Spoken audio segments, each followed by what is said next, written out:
Alright, and welcome to this special How to Kick Interleave VR's ass video.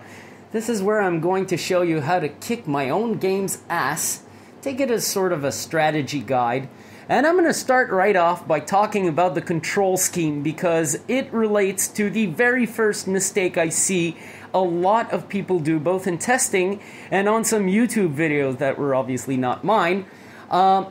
It's how the controls are being used. I'm gonna take myself to the corridor here to the very first enemy wave. You gotta understand you're moving the ship by looking. So if I want the ship to go all the way left, I have to look all the way left. You see this? You see what I'm doing? And then I can actually move around and shoot. Now what I've seen people do on YouTube and in testing is almost not use this mechanic. This is the range they would go at. I'm gonna get rid of a few enemies, and you see I'm getting hit now because I'm not fully using the look mechanic. Basically, the whole focus is on dodging. It's a defensive control scheme. What you do is you use your look motion to get the ship out of the way, and out of the corner of your eye you aim and shoot your enemy. Now of course, to compensate for situations where you can barely see your enemy, you should use the nudge control, which are the WASD keys. You'll notice that the range is very limited.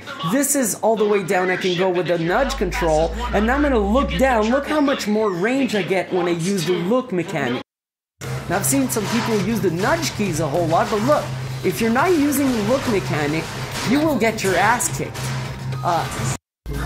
Now say you find yourself struggling with this mechanic, even after hearing this advice, you just can't seem to bring yourself to fully move your head to get the ship out of the way and end up using the nudge keys and end up getting your ass kicked by the enemies. Here's what you should do. During the run where you're struggling, just start holding the escape key, and this will end your run. Now right click to restart the game. Controllers disabled. And what I'm going to do here is I'm going to change the control scheme to classic. Now this is for mostly people who are struggling with the default VR scheme.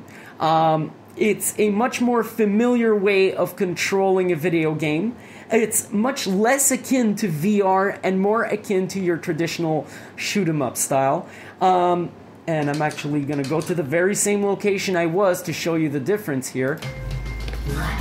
The classic control scheme, first off, will not recenter when you're using the WASD keys or your controller if you've configured one.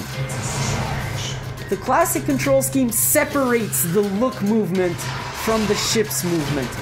You only control the ship with your WASD keys. They will give you the full range, and they will be your primary method of control. Your mouse or your controller stick, if you configured it, remains your primary method of aiming. Right now you're going to see it being used with a mini-boss to give you a good idea. And with all control schemes, these homing bullets move around and try to keep your aim on the ship. So basically, just make sure those bullets are not in front of you because they will kill you. There we go, good shot of Pulverizer on this guy. Now let's take a look at the Scorpion, the boss from the first scene. The Scorpion actually has 3 attack patterns. The first one is 2 homing bullets back to back that come your way very aggressively. The third pattern is a pair of bullets that comes out 3 times out of the front, and they home in a little less. And the third pattern is a wind-up and charge attack where it fires this huge fireball that takes away a little bit more damage than standard bullets would. So you can see right there I'm putting my reticle over a glowing area on its tail. This is the glowing area that the narrator tells you to hit. So I'm going to go ahead and hit that, and you can actually see it blink when I hit it. Now, don't waste your Pulverizer on the boss. I'll show you why. Oh, I got lucky there. The Pulverizer will often miss with the boss because of the way it moves and the way you're located very far away from the enemy. It looks like you're closer, but it's not close. It's just a huge ship. So what you want to do is use the upper left of your screen as a sort of safe haven, and then go from the upper right to the lower left, shooting at it while it's going up. This is one of the best methods. Now, if you wait too long, it's going to start occupying that safe haven, as you can see there. But the best time to shoot it is when it's flying back up, because then your bullets are sure to actually land on it. If you're shooting at it while it's going down, your bullets will go over the target area. So when it's coming back down, what you should do is try to find refuge, and then when it's going back up without getting in the way of the charge attack or the front cannons, just get out a nice diagonal shot on that hit zone, and you will eventually defeat it. This time I'm actually going to show you another control method, and I'm a little nervous through this playthrough, especially that it's a strategy guide showing you to kick my game's ass. I might actually get my ass kicked. I'm going to alternate VR. In alternate VR, the control of the ship is just like classic. You use the WASD keys to move the ship around, and you use where you're looking to aim. Basically, the center of your field of view is your aim. So basically, you look at your enemies as you fire at them, and you get your ship out of the way with the control keys. Alright, so here goes the second mini-boss. So, it's not that difficult. It's actually really, really effective. I have not missed one pulverizer shot. Oh, wow! That was fast!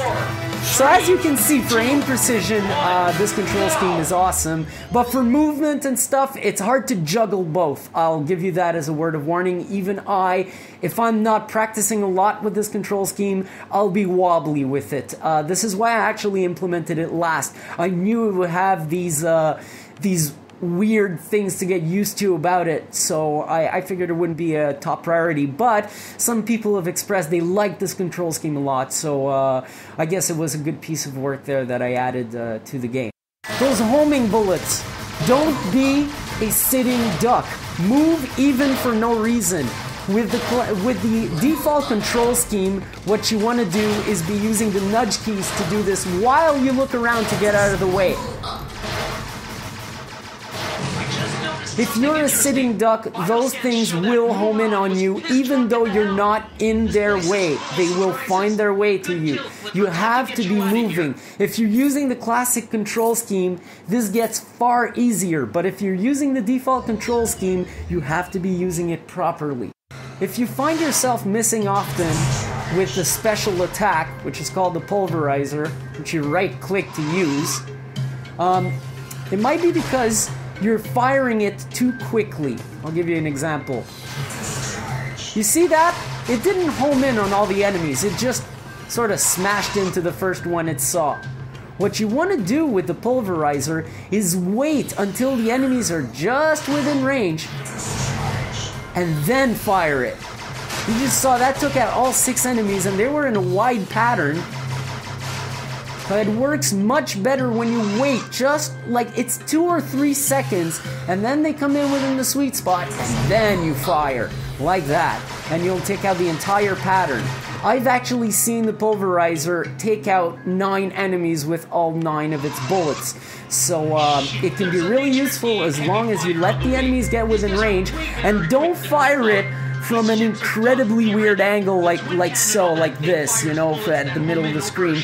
That will likely miss. What you want to do is be within a medium angle, so you want to come back within range towards the enemies and fire it.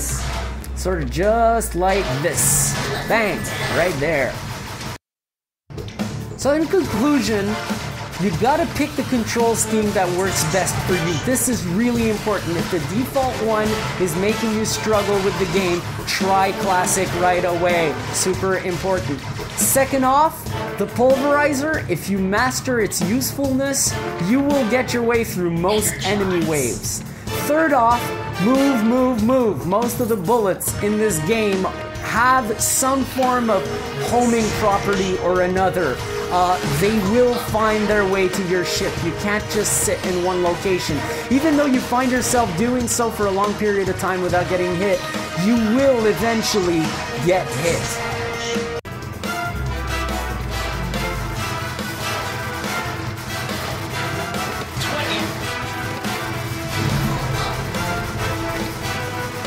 And another good word of advice, fire your freaking Pulverizer at the boss. Do not miss that rapid reload power-up, otherwise you will not defeat it. The mini-boss at the end of the subspace tunnel has a lot of HP. He's designed to be killed with the Pulverizer, with that rapid reload power-up. You really, really need that WDA.